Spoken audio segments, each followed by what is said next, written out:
Qual a verdade oculta por trás do Natal? Natal significa nascimento, nós sabemos disso. Tanto que tem o pré-natal, quando a mulher grávida começa a fazer um tratamento para que o bebê nasça com toda a saúde, para que ela também tenha uma saúde adequada para poder continuar gerando esse bebê. Chama-se pré-natal, não é à toa, porque é antes do Natal, antes do nascimento. Então sabemos que Natal é nascimento.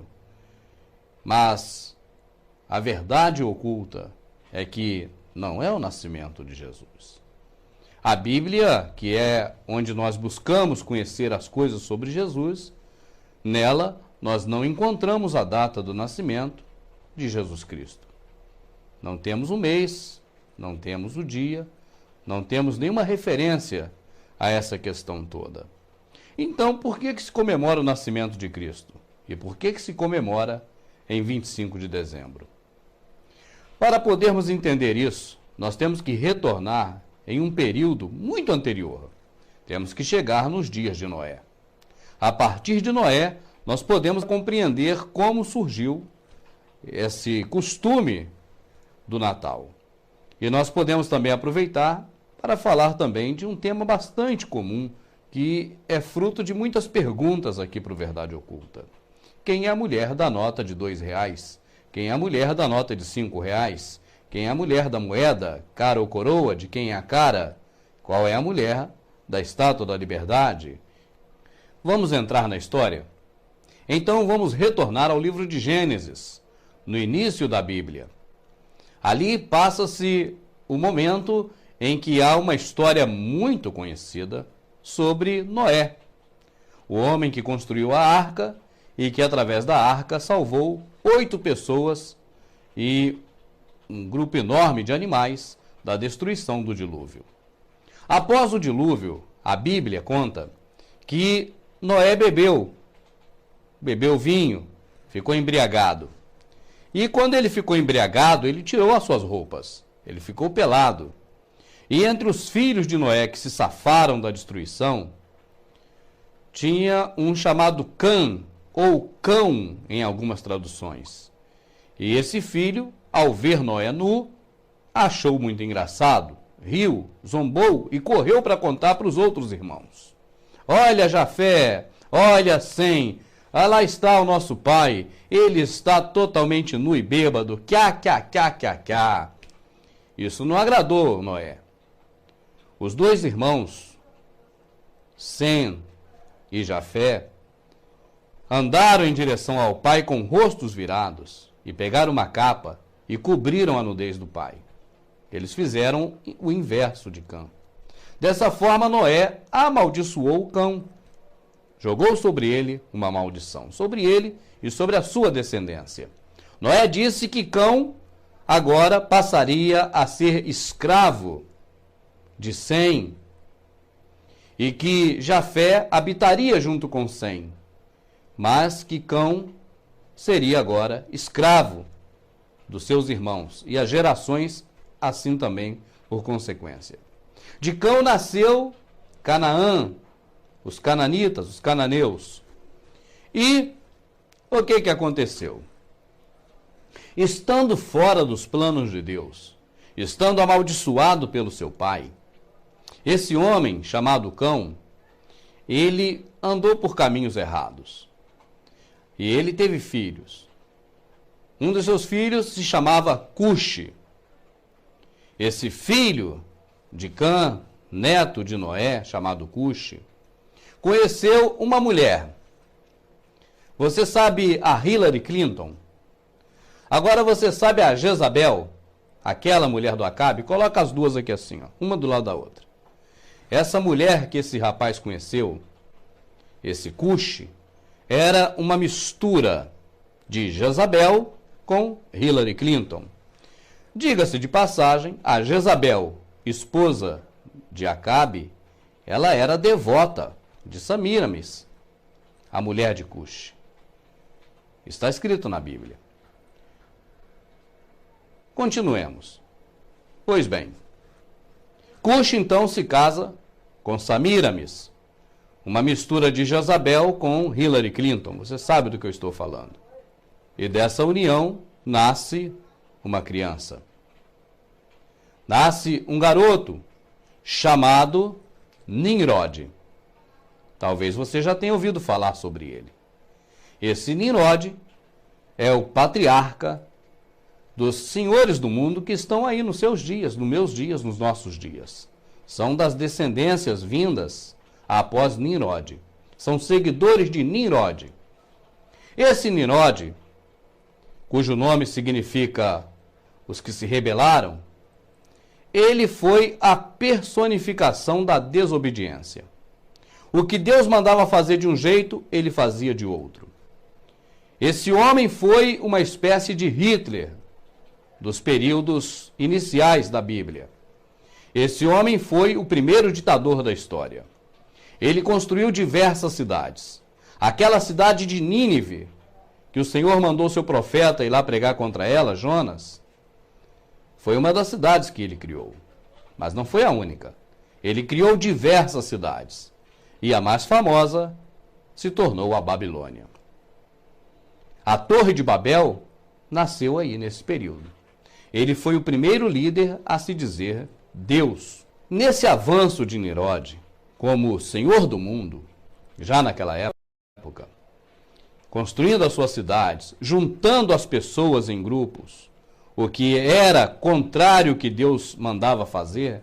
Deus falava para ser fecundo e se espalhar sobre a face da terra e povoar a terra, e ele estava fazendo um processo inverso, ajuntando todo mundo em cidades fortificadas e cultuando, então, a quem ele dizia que era ele próprio, nesse caso, Deus Sol, o astro-rei Sol, ele dizia que era ele próprio. Esse homem, não ficando apenas nas aberrações que fazia, nas idolatrias que promovia, nas orgias que praticava e incentivava, ele se apossou da própria mãe. Ele fez a mãe de mulher dele, Semíramis. Essa famosíssima. E Semíramis, então, deteve para si o título de deusa. Porque se o marido é Deus, o filho marido é Deus, ela também, como mãe e mulher dele, também ela é uma deusa. E ela mesmo buscava reverência para ela como se ela fosse a lua. Isso não é história de tribo indígena. Isso está na Enciclopédia Britânica. Isso é história, fatos acontecidos. Uma parte dessa história está na Bíblia, outra parte não. Mas estão nos livros de história. E o que aconteceu foi que esse homem, Nimrod, fazendo tudo contrário à vontade de Deus, o seu tio-avô, chamado Sem, deu cabo dele. Matou, espedaçou e separou os pedaços dele. Pô, mas um Deus não morre. Como pode um Deus morrer? Então Semíramis, a sua esposa, mãe, conta uma história. Qual história? Ele não morreu. Ele foi para o lugar dele. Ele é o sol, olha ele lá. Ele está lá no sol. E nesse meio tempo ela me aparece barriguda, uma deusa barriguda, Semíramis, grávida, prenha. Como poderia? Se o marido, que é filho, subiu, virou o sol, como poderia estar grávida? Então ela contou mais uma história mítica. Olha, Deus me engravidou. Vou conceber um fruto do Espírito de Deus. E, na verdade, ela tinha arrumado um filho fora do casamento. Isso é lógico. Do casamento com o filho, marido. Mas fora desse casamento. Porque, além de marido e filho, ainda era chifrudo. Essa é a realidade. Resumindo, essa Semíramis não valia nada. Essa mulher terrível, que hoje é homenageada por todo mundo, ela é a mãe das prostitutas, porque foi ela quem, junto com o filho, o marido, fundou a Babilônia. E a Bíblia chama a Babilônia de a mãe das prostitutas. Essa mulher, que é muito homenageada hoje, após a morte do marido e grávida agora, esperando uma criança, dizia que seu filho era o filho de Deus. Colocou nele o nome de Tamuz. A Bíblia fala em Tamuz quando cita uma passagem em que as pessoas no templo, de costas para Jerusalém, adoravam a Tamuz. Esse Tamuz, que ficou sendo o menino Deus, vindo diretamente de Deus, de uma relação entre a mulher e Deus, uma suposta relação, ele nasceu exatamente no dia 25 de dezembro. Tamuz, filho do Deus Sol, portanto, se filho de Deus, também Deus Sol. Depois que Samíramis deu à luz ao filho chamado Tamuz, ela informou a todo mundo e começou a dizer que esse garoto era então o próprio Nimrod, o próprio Deus Sol, agora reencarnado. E daí surgiu a base para a teoria da reencarnação, a crença da reencarnação. Uma certa vez, o garoto Tamuz estava no mato caçando. E, de alguma forma, um animal ou alguém matou esse garoto. O certo é que ele morreu no mato. E o seu corpo ficou em cima de um tronco apodrecido. A sua mãe, Samíramis, para não dizer que o filho havia morrido como qualquer outro mortal, já que ele era Deus, espalhou a notícia de que o filho tinha voltado para o céu, que era o seu lugar, para o sol, já que ele era o próprio Nimrod, o Deus Sol. E naquele tronco, aquele tronco podre, onde o garoto caiu em cima, ela disse que nasceu ali um pinheiro, e que esse pinheiro passou a ser a própria referência do renascimento de Tamuz no mundo. E a toda data de aniversário de Tamuz, 25 de dezembro, era comum pegar um pinheiro e levar para dentro de suas casas e enfeitar esse pinheiro todo como o símbolo do renascimento de Tamuz. Uma prática que hoje se traduz pela árvore de Natal. A Bíblia, em Jeremias, fala sobre isso. Essa prática religiosa de se levar um pinheiro para dentro de casa, enfeitá-lo, ela já era também acompanhada nessa mesma época da troca de presentes. Porque as mulheres, as sacerdotisas e amigas de Semíramis, diz a história, que elas jejuaram e choraram 40 dias e 40 noites aos pés daquele pinheiro. E no final desse período, elas agradeciam umas às outras, fazendo trocas de presentes que eram depositados nos pés desse pinheiro. Daí também surge o hábito de se trocar presentes no Natal.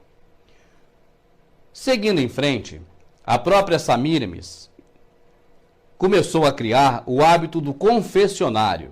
As pessoas deviam se confessar a ela e suas sacerdotisas para ter os seus erros perdoados.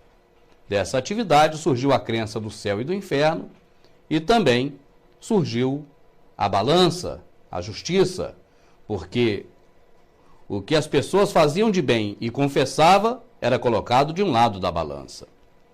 E do outro lado da balança, as coisas que as pessoas não faziam de bom, ou seja, que faziam de ruim, eram colocadas do outro lado do prato da balança. E aí teria que ver a justiça, para que lado a balança pesaria. É por isso que até hoje o símbolo da justiça é Semíramis. Ela é o símbolo da justiça. Você pode observar a mulher com a balança. Da crença e das organizações de Semíramis, surgiram todos os fundamentos para tudo que se diz respeito à religião, ainda nos dias de hoje. Para você ter uma ideia, os reinos criados pelos Nimrod, que é o antecessor dos senhores do mundo que hoje governam o planeta, aquele mesmo que criou a Torre de Babel, da qual o Senhor Deus dali expulsou todo mundo confundindo as línguas, e que agora estão tentando reverter o quadro e retornar de onde pararam. É isso que eles querem. Eles querem voltar ao ponto em que foram interrompidos. Porque Nimrod trabalhava já naquela época para um governo mundial, para um sistema globalizado. Ele unia todos em um só povo, uma só voz, uma só língua. E Deus chegou lá e espalhou todo mundo. Deus interrompeu esse processo. Deus tirou o rio do curso, interrompendo. E agora eles tentam voltar novamente a uma única religião, a uma única voz, um único idioma, um único Deus, um único governo. É para retornar exatamente ao ponto em que seu antecessor foi interrompido, Nimrod. E, após o reino da Babilônia ser, então, desfeito, foram criados outros reinos, porque eles próprios destruíam os reinos aos quais eles conquistavam e tinham que conquistar novos reinos. Por que hoje eles pretendem dizimar a população? Porque não tem mais reino para ser conquistado. O Novo Mundo, as nossas Américas, essa região aqui, foi, na verdade, a última instância a ser conquistada por eles. Não há mais lugar nenhum no planeta para se conquistar. E eles não conseguiram sair do planeta. Nem na Lua conseguiram chegar. Não há o que conquistar mais. Então agora não tem outro jeito, a não ser dizimar todo mundo para recomeçar. Mas após a queda da Babilônia, quando o Império Persa começou a emergir, os deuses, esses mesmos deuses, Nimrod, o Deus Sol, Tamuz, o filho do Deus Sol, Semíramis, a mãe do céu, a rainha do céu, ou seja, essas mesmas divindades, elas passaram a fazer parte agora da cultura da Pérsia, com outros nomes. Agora a Pérsia também cai esse império e começa a surgir um novo império através de um jovem chamado Alexandre o Grande. E agora começa-se o império da Grécia a crescer. Esses deuses são levados agora para a Grécia e lá adquirem outros nomes. Nimrod passa a ser Zeus e assim por diante. Após a queda da Grécia, é a vez do Egito. E aí, esses deuses do Egito, eles são agora somados aos deuses persas, aos deuses babilônicos, aos deuses da Grécia, que são todos os mesmos, só que com outros nomes. Depois disso, chega o Império Romano, e no Império Romano acontece o mesmo fenômeno.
Seria o Natal uma festa puramente comercial? Nós sabemos que o final do ano é a época em que os trabalhadores recebem o salário dobrado, ou o 13º salário. E é claro, o comércio sempre busca metodologias para oferecer produtos com qualidade, com preço baixo, para assim conseguir vencer a concorrência e faturar mais nessa época, de olho, logicamente, no salário dobrado do 13º do trabalhador. E o Natal é uma excelente época para isso, já que as pessoas têm o costume de dar presentes e até mesmo de trocar presentes, como também há o costume de comprar roupas novas para passar o Natal e o Réveillon, e também porque há a ceia de Natal, há uma solenidade, há uma reunião familiar muito saudável, porque todos os parentes se unem no Natal. Então daí a importância dessa época festiva, além de ser algo comercial, que inflama as vendas no final de ano, é também uma forma de unir as pessoas, de unir as famílias. Então o Natal é muito bem-vindo. E o espírito natalino, ele faz com que todas as pessoas nessa época do ano fiquem muito mais receptivas a renovar os votos, as alianças, as felicidades mútuas e até mesmo as reconciliações. Mas tudo seria muito bom, tudo seria muito legal, tudo seria muito plausível se não houvesse uma verdade oculta terrível por trás disso tudo. E esse é o tema que nós vamos abordar aqui.